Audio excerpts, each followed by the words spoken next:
I'm Tracy Baxter with today's Record Newswatch. It was a scheme that the Hamlet of Wallkill man hoped would bring him $2,000. Instead, 31-year-old Mark Rodriguez is facing a felony attempted grand larceny charge for faking his own kidnapping, then trying to extort ransom money from his girlfriend. Town of Plattekill police got involved after the girlfriend started receiving calls from someone saying Rodriguez had been kidnapped and a $2,000 ransom was demanded. At times, Rodriguez would come on the phone line telling his girlfriend not to give in to the demands. Police tracked the calls and found the accomplice who then led them to Rodriguez.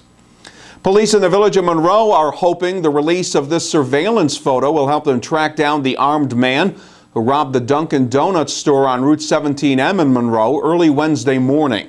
Police say the man, armed with what appeared to be a rifle, forced his way through the back entrance of the store when an employee arrived to open up. The armed intruder left with an undisclosed amount of cash. Anyone with information is asked to call Monroe Village Police at 782-8644.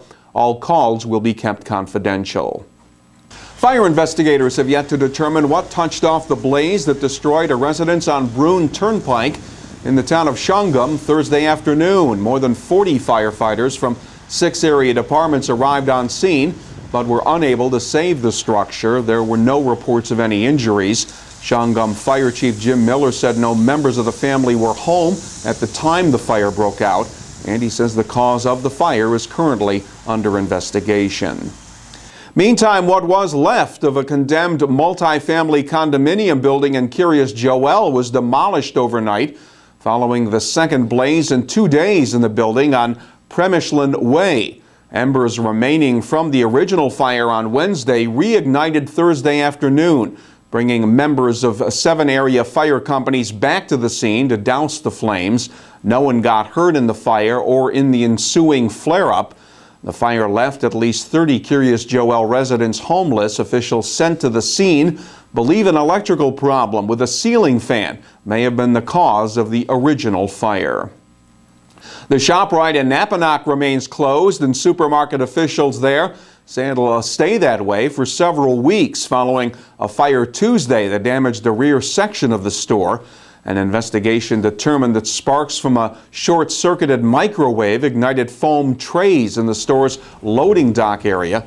In the interim, customers can order groceries online and have them delivered from the Montgomery ShopRite. Companies also offering free shuttle bus service to their Town of Ulster store. Governor Andrew Cuomo says it would make our roads safer and would bring in roughly $25 million a year to the state. Governor's pushing a plan to increase fines to at least $50 for those caught talking on a cell phone or texting while driving. Cuomo says stiffer fines could convince phone-using drivers to change their ways. Governor also wants to limit plea deals for those speeders clocked at more than 20 miles per hour above the speed limit. A Monticello man is being held on felony drug possession charges after police, armed with a search warrant, paid a visit to his West Broadway apartment. 27-year-old Desmond Crislome was arrested following the raid and sent to Sullivan County Jail without bail. Police say they recovered more than a pound of marijuana, along with a quantity of oxycodone pills, scales, and drug packaging materials. And it's no laughing matter for the Kingston Police Department. It's the passing of funny money.